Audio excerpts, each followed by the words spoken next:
ఒకరోజు ఎలీషా దగ్గరికి ఒక విషయం వచ్చింది. ఏంటి? ఎరికో ప్రాంతానికి వెళ్ళాడు. ఎరికో ప్రాంతంలో వాళ్ళందరూ వచ్చి, అయ్యా ఎలీషా గారు చూడు, ఒకసారి ప్రాంతం చూడు, మంచి ప్రాంతం, కానీ నీళ్లు మంచి కాదు. నీళ్ళేంటి? మంచి కాదు. నీళ్లు మంచి కాకపోవటం వలన ఈ భూమి అంతా కూడా, భూమి సస్యశ్యామలంగా ఉండాల్సిన భూమి, ఇంత గొప్ప భూమి, ఇంత విశాల భూమి నిష్ప్రయోజనం అయిపోయింది. ప్రయోజనం ఏమీ లేదు, నిస్సారం అయిపోయింది. ఒక్కడికి పంటలు పండట్లేదు, ఏ విధమైన అభివృద్ధి కూడా ఇందులో లేదా. ఇది దీని కంప్లైంట్ అని చెప్తారు. సహజంగా మన రాజకీయ నాయకులు ఏం చేస్తారు?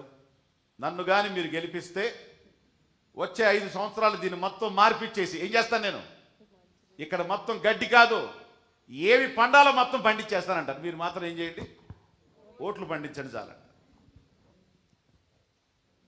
ఎలీషా గారు ఏం చేశాడు తెలుసా?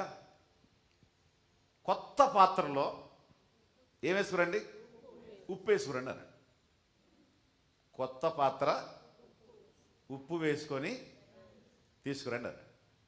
ఆయన వచ్చి నీళ్ళ ఓట్లు ఎక్కడి నుంచి అయితే వస్తున్నాయో అవన్నీ కూడా ఉప్పు నీళ్ళు, నిష్ప్రయోజనమైన నీళ్ళు, పంటలు పండవు, ఉన్న పంటను కూడా చంపేస్తాయి. ఆ ఉప్పు నీళ్ళ దగ్గరికి వెళ్ళి, ఓట్ల దగ్గరికి వెళ్ళి ఆ ఉప్పు తీసి ఏం చేశాడు?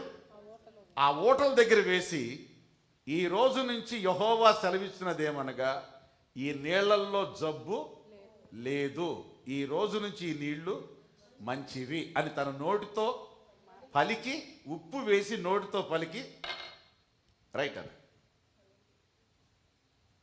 ఏమైంది ఆ ప్రాంతం? ఈ రోజు కూడా అదే మంచి నీళ్ళు ఏం చేస్తుంది?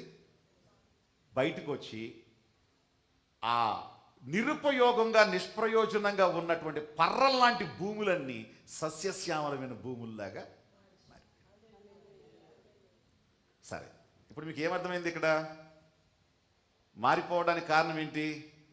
కొత్త పాత్రలో ఉప్పు వేసాడు. ఎంత వేసి ఉంటాడు? 1 కేజీ వేసి ఉంటాడు. సరే, కాబట్టి మరి మేమేం చేస్తాం? ఒక మూట వేస్తాం సార్. అవసరం కారం కూడా కలిపేస్తాం, ఉప్పు కారం.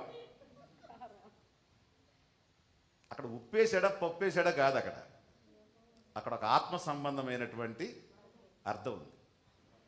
ఉప్పు దేనికి గుర్తు అంటే నిబంధనకి గుర్తు. ఈయన ఏమన్నాడు? క్రొత్త పాత్రలో ఏం పట్టుకురండి? ఉప్పు పట్టుకురండి. దాని అర్థం ఏమిటంటే, క్రొత్త పాత్ర క్రొత్తగా మారిన మనిషికి సాదృశ్యం. క్రొత్తగా నూతన సృష్టిగా మారిన మనసుకు సాదృశ్యం. నూతన వ్యక్తిగా పాతవి గతించెను, సమస్తము నూతనమాయను అని చెప్పి మార్చబడిన మనిషికి సాదృశ్యం. ఇప్పుడు ఈ మనిషి ఏం తేవాలి? ఈ మనిషిలో ఏం క్యారీ చేయాలి? ఈ మనిషిలో తీసుకురావాల్సింది నిబంధన తేవాలి. అర్థమవుతుందా? ఏ నిబంధన?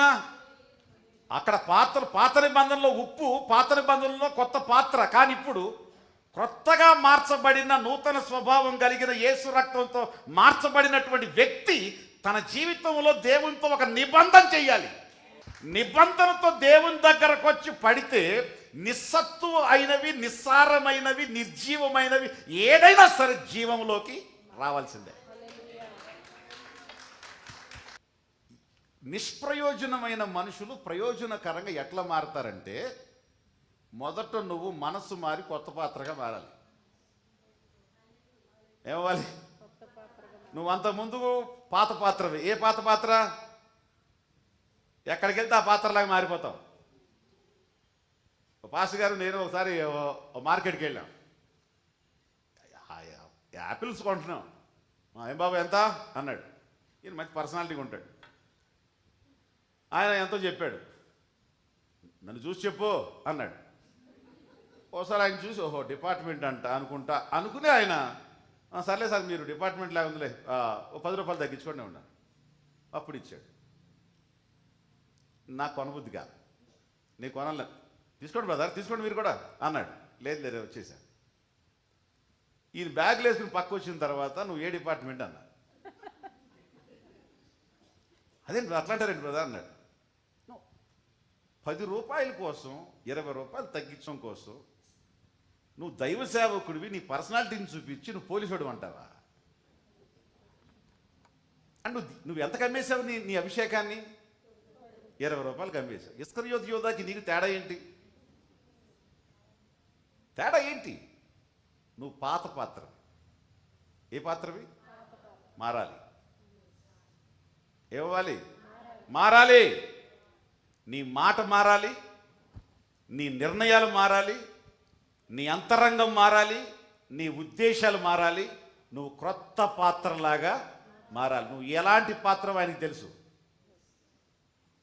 ఇప్పుడు ఈ మార్పు చెందిన పాత్రతో చెప్పాలి, ప్రభువా ఇది నా నిబంధన. ఇక నేను ఎప్పుడు కూడా ఫిలెమాన్ గారి దగ్గర దొంగతనం చేసినట్టు ఇక దొంగతనం చెయ్యను. ఆయన మోసం చేసేటికి ఎప్పటికీ మోసం చెయ్యను. ఇక ఎన్నటికి నేను ఆ విధమైన తప్పు నేను చెయ్యను అని దేవుని దగ్గర నువ్వు ప్రమాణం చేస్తే ప్రయోజకుడు నువ్వే.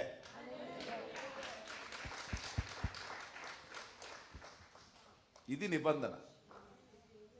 ఇది దేవుడు నీకు ఏదైనా మేలు చేయడు. ఇవ్వు ప్రభు, చెయ్యి ప్రభు నువ్వు చేసేవి కొన్ని ఉన్నాయి చెప్పరా అంటాడు ముందు.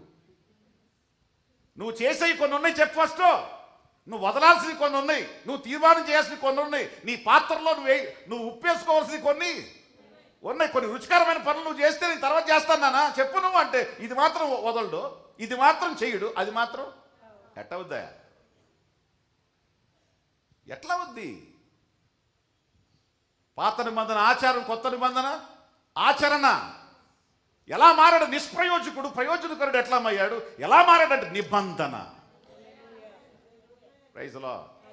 మీ నిర్ణయాలు మారాలి, మీ ఆలోచనలు మారాలి, మీ డెసిషన్స్ మారాలి. ఒక స్థిరమైన క్రమమైన ఒక రూట్లోకి మీరు వచ్చినప్పుడు దేవుడు తన శక్తిని రుజువు చేసుకోవడం ప్రారంభిస్తాడు.